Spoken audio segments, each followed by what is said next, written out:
सब रूप में विराजमान परम पूज्य स्वामी जी महाराज, परम श्रद्धेय पूज्य महाराज जी के चरणों में कोटि कोटि नमन प्रणाम करते हुए संस्था के सभी वरिष्ठ पदाधिकारी सदस्यगण, सभी सत्संगी धर्म प्रेमी भाई बहनों को, सभी जिम्मेदार सेवादार प्रेमियों को सादर जय गुरुदेव। परमार्थी प्रेमी भाई बहनों, इस कर्म प्रधान देश में हम सब जीव कर्म के जाल से बंधे रहते हैं। अगर इस मानव जीवन में सच्चे सद्गुरु न मिले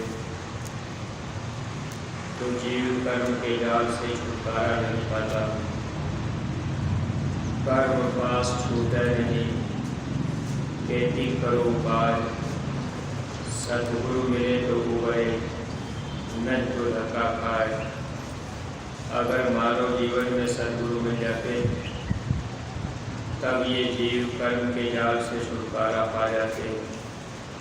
अगर इस मानव जीवन में सच्चे महापुरुष न मिले तो चाहे जितना भी उपाय हम आप करें, दुनिया में हम आप तीर्थ व्रत पूजा पाठ गंगा स्नान दान चाहे जो भी कर लें, उससे जीव के कर्म से छुटकारा नहीं हो पाता।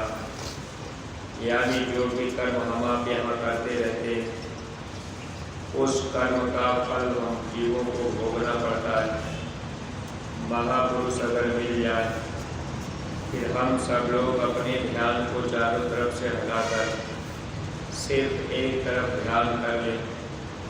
जो सद्गुरु का हुक्म आदेश होगा हम उसका पूरा पूरा पालन करेंगे। तो सद्गुरु के वचनों को मानने पर जीव के कर्मों का धीरे धीरे सफाया होता चला जाता है।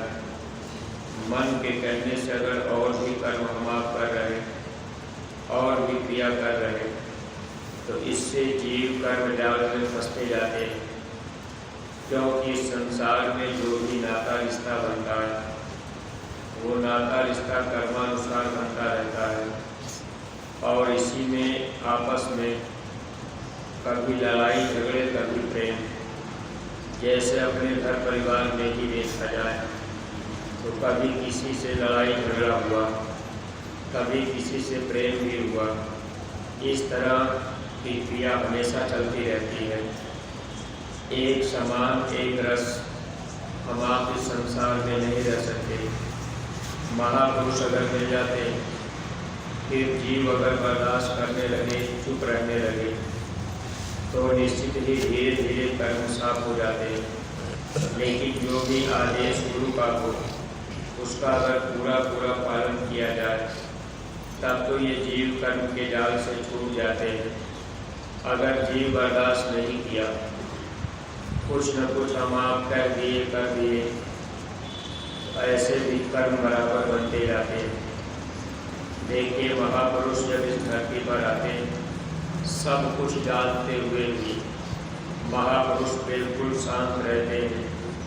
चाहे किसी को कितनी भी तकलीफ रहे, लेकिन महापुरुष जानते हैं कि ये जीव के किए हुए कर्म है और वही कर्म हम आप यहाँ भोगने भरने में रोने लगते हैं। बराबर हम आप दया मांगते हैं कि इन तकलीफों से हमारा छुटकारा हो जाए। परमार्थी प्रेमी भाई बहनों, महापुरुष उन तकलीफों से बचाने के लिए हम लोगों को रास्ता बता देते, लेकिन रास्ते पर चलना बड़ा मुश्किल होता है। जैसे अपना ही बच्चा है, अगर बच्चा धीरे धीरे बड़ा हो गया तो माता पिता बच्चे को स्कूल में भेज देते हैं। बच्चा पढ़ लिख लेगा, फिर अगर ये बच्चा नौकरी करने लगेगा तो सुख आराम से जीवन बिताएगा। माता पिता की सोच है कि बच्चे को पढ़ा लिखा करके अगर ये कहीं न कहीं कोई नौकरी कर लेगा तो जीवन इसका सुख में बीतेगा। ऐसे ही महापुरुष बराबर हम जीवों को सुख देने के लिए इस बात पर महापुरुष हमेशा हम लोगों को ले चलना चाहते हैं जो महापुरुष कहते हैं, क्योंकि उनकी बातों पर अगर हम आप चलते हैं तब तो हम जीवों का छुटकारा होता है, वरना छुटकारा नहीं हो पाता। देखिए, एक बार की बात, एक राजा थे, उनकी जब शादी हुई तो शादी के बाद जब उनकी पत्नी रानी घर में आई, राजा जब रानी के पास गए तो जिस समय राजा रानी के पास पहुँचे, कमरे में पहुँचते ही रानी ने राजा को देख करके मुस्कुरा दी। राजा की उम्र थोड़ी ज़्यादा थी, रानी की उम्र कम थी। राजा के मन में एक ख्याल आया कि रानी मुझे देख करके मुस्कुराई क्यों? हो सकता है मेरी उम्र ज़्यादा होने के नाते ही मुस्कुरा रही। तो राजा को अंदर में थोड़ा सा बुरा सा लग गया। राजा ने रानी से पूछ दी कि घर में पहली बार आने पर और मुलाकात भी नहीं हुई, फिर तू इस तरह से मुस्कुरा क्यों दी? रानी ने एक बात कही। रानी पहले, अब देखिए, वो साधना करती थी, उनको कुछ जन्मों की बातें भी याद थी। रानी ने कहा कि मुझे कुछ पिछले जन्म की बातें याद आई, इसलिए मैं मुस्कुरा दी। राजा उस बात को जानना चाहे तो रानी इस बात को बताने लगी कि मेरे मुस्कुराने का कारण ये रहा कि हमारी आपकी मुलाकात कई जन्मों से हो रही। एक जन्म ऐसा था जिसमें आप मेरे भाई थे, मैं आपकी बहन थी। उस समय जब भाई बहन का रिश्ता था तब भी आप हमसे प्रेम करते थे। उस समय भी हम लोग साथ में रहते थे, जैसे बचपन में भाई और बहन एक साथ रहते, आपस में प्रेम रहता है। रानी ने कहा कि फिर एक जन्म ऐसा भी हुआ कि मैं आपकी माँ बन गई और आप मेरे बेटे बने। उस समय भी मैंने आपको प्यार दिया था। इस तरह से काफ़ी समय, यानी कई जन्मों तक हमारी आपकी मुलाकात होती रही। अब की जन्म में आप मेरे पति और मैं आपकी पत्नी बन गई। मुझे मुस्कुराने का मेरा यही कारण था कि जब आप मुझसे मिले तो आपसे मेरा हमेशा ही प्रेम रहा। और ये लेन देन का देश है, यहाँ बराबर इस तरह से ही हम जीव आपस में मिलते जुलते रहते हैं। देखिए, रानी को इस बात का पूरा ज्ञान था कि कई जन्मों से मुलाकात हो रही। हम आप इस मनुष्य शरीर में आते, अब हम लोगों को जानकारी नहीं रहती। अब यही रिश्ता है, रिश्ता बनता और बिगड़ता रहता है और आगे भी रिश्ते बनते रहते हैं, क्योंकि जो कर्म बनता है इस कर्म से जीव का छुटकारा नहीं हो पाता है। लेकिन महापुरुष जब मिल जाते हैं, देखिए, महापुरुष हर तरह के कर्मों से जीव को छुड़ाते हैं। जीव को बचाने का काम केवल महापुरुष करते हैं। इसलिए प्रत्येक सत्संगी प्रेमी भाई बहनों को बराबर अपने गुरु की तरफ ध्यान रखना चाहिए। अगर गुरु के प्रति विश्वास हो गया और गुरु से हमारा आपका प्रेम हो गया, संसार से प्रेम अगर हटने लगा तो निश्चित ही हमारी आपकी ये जीवात्मा जन्म मरण के देश से अलग हो जाएगी। हम सब लोग अपने सच्चे देश चले जाएंगे। जब महापुरुष इस धरती पर आते हैं तो महात्मा हम जीवों से प्रेम इसीलिए करते हैं कि संसार से प्रेम धीरे धीरे इनका कम हो जाए। नातेदारी, रिश्तेदारी, सगे संबंधियों से धीरे धीरे लगाव कम हो जाए। यही बात भगवान कृष्ण अर्जुन को समझा रहे थे कि देखो अर्जुन, अगर तुम संसार से प्रेम हटाकर मेरी तरफ प्रेम कर लोगे तब तुम्हारा छुटकारा हो जाएगा। परमार्थी प्रेमी भाई बहनों, जब महात्मा सही और सच्ची बात कहते तो मन के अंदर भावनाएं अलग उठने लगती। अगर गुरु महाराज कह देते कि सब लोग नातेदारी रिश्तेदारी छोड़कर एक तरफ अपना प्रेम कर लें तो आपका काम बन जाएगा, इस बात को अगर गुरु महाराज कहते तो हम लोगों के मन में भ्रम भ्रांति आती कि गुरु महाराज को नातेदारी रिश्तेदारी घर परिवार सब छुड़ा रहे। जबकि प्रेमी भाई बहनों, कितने जन्मों तक हम आप यहाँ जन्मते मरते रहे, कितने जन्मों तक लेन देन कर्म के अनुसार चलता रहा। अब की बार का ये जो समय मिला है इसमें सिर्फ प्रेम सद्गुरु से होना चाहिए। अगर सद्गुरु से प्रेम हुआ तब तो हम जीवों का यहाँ से छुटकारा हो जाएगा।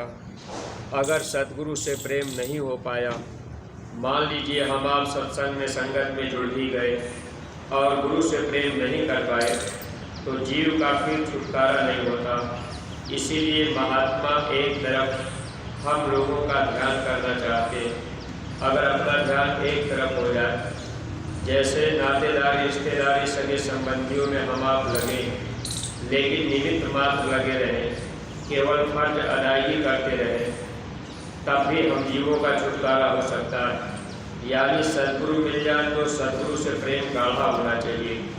अगर गुरु से प्रेम ज़्यादा हो गया तो जब प्रेम गुरु से ज़्यादा होगा तो जितना भी आदेश गुरु दरबार से होगा जीव हमेशा अपना समय भी देना चाहेगा और उतना ही हम आप वचन भी मानेंगे। अगर गुरु दरबार से प्रेम कम है, गुरु से प्रेम कम है तो कोई बात हम आप मान लिए, फिर कोई बात हम आप नहीं भी मान पाते। ऐसी गति हम लोगों के बीच में चलती रहती है क्योंकि ये मन है फितरतबाजी करता रहता है, मन हमेशा इधर उधर करता रहता है। लेकिन हम लोगों को ये ध्यान रखने की ज़रूरत है कि इस मन रूपी दुश्मन को मारने की ज़रूरत है। संसार से अगर प्रेम लगाव ज़्यादा होगा और गुरु से प्रेम नहीं हो पाया तो फिर हम जीवों का यहाँ से निकलना मुश्किल होता है। अगर अब की जन्म में हम आप नहीं निकल पाए तो फिर जन्मना और मरना पड़ेगा। फिर आगे अगर जन्म भी मिलेगा तो कहीं न कहीं कोई न कोई कर्म भी बनेगा, क्योंकि कर्म तो हमेशा बनता। मनुष्य शरीर में आने के बाद कर्म बराबर बनता रहता है और इसी कर्म जाल से महापुरुष हम जीवों को छुड़ाने के लिए आया करते हैं। सत्संगी प्रेमी भाई बहनों, अगर हम लोग तीर्थ व्रत पूजा पाठ बाहर की क्रियाओं में भी लगे रहते हैं तो वहाँ भी हम जीवों के कर्म बनते हैं, क्योंकि कर्म को काटने का पूरा साधन सद्गुरु को मालूम रहता है और वो जो कहते हैं उस आदेश में जीव के कर्म करते जाते हैं। अगर गुरु आदेश में जीव चलने लग जाए तब तो उनके कर्म करते जाते हैं। लेकिन अगर मन ने धोखा दिया, मन ने कहा कि भाई थोड़ा हम पूजा पाठ तीर्थ व्रत भी कर देंगे, थोड़ा गुरु महाराज की भी पूजा पाठ कर देंगे, तो ये मन है। क्योंकि मन मत अलग है, संत मत अलग है। संत मत में केवल सद्गुरु की बात मानी जाती है और काल मत में अगर हम आप गए तो मन के कहने पर गए। मन ने कहा तो तीर्थ व्रत भी करने चले गए, गंगा स्नान दान भी कर दिए। तो ये मन का स्वभाव है।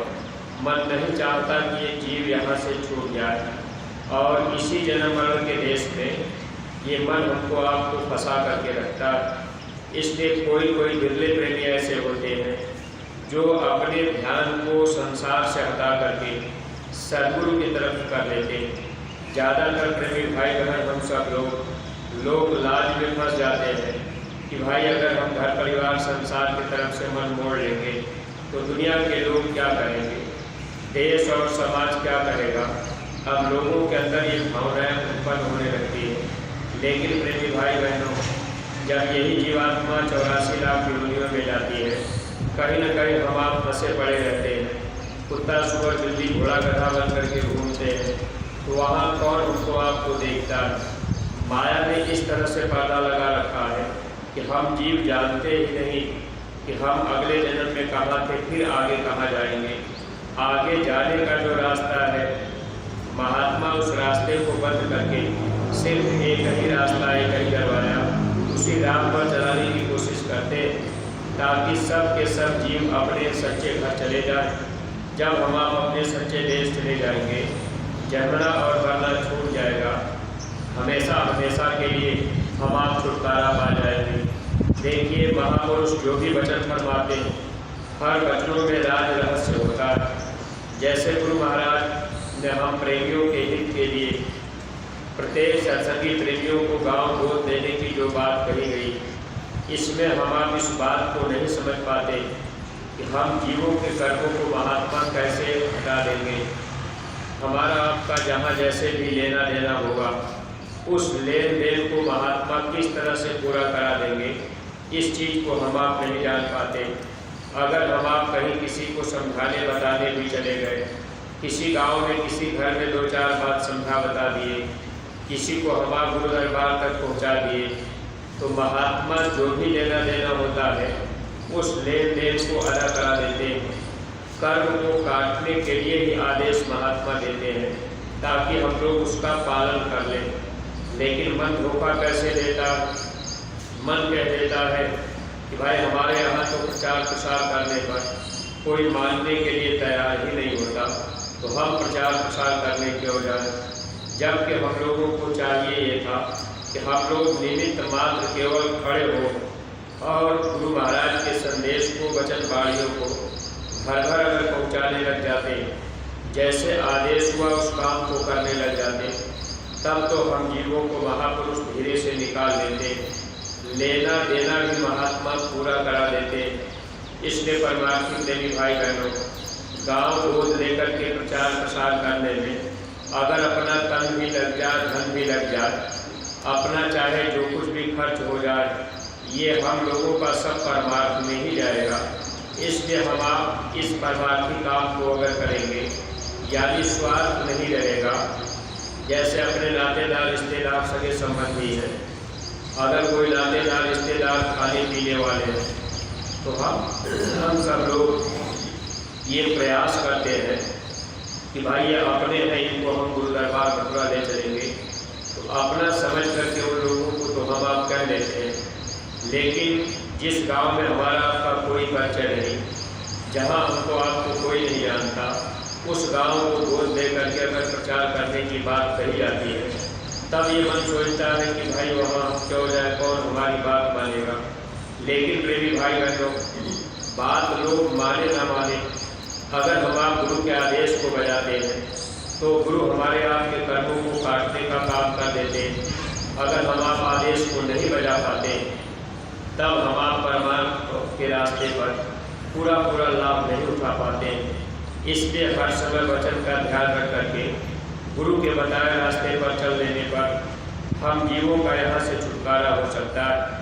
वरना प्रेमी भाई बहनों, ऐसे ही जन्मते मरते कभी माता पिता और कभी पति पत्नी, कभी भाई बहन, इस तरह से रिश्ते हमारे आपके बनते जाएंगे और इसी में हम जीव कर्मों के जाल में फंसे रह जाते, इसी मोह ममता में झगड़े रह जाते हैं। इसलिए महापुरुष हम जीवों को समझाते, जगत के जाल से हटना यही मर्दानगी करना।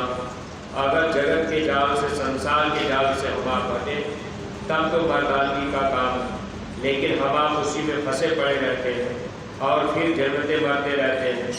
महापुरुष मिल भी जाए, बातों को अगर हम आप नहीं मान पाए, तो फिर जीवन ये धोखे में निकल जाता। इसलिए हर काम को, संसार का जो भी काम है, हम आप उसको निमित्त मात्र करें और ये मान करके करें कि भाई जैसे हम आप हाथ हिलाते चले, तो उसमें क्या होता है कि ज़्यादा फंसाव नहीं होता। जब पूरा का पूरा बोझ अपने ऊपर रखेंगे कि भाई हम नहीं रहेंगे तो ये नहीं होगा, इसी में हमारा आपका फंसाव रहता है।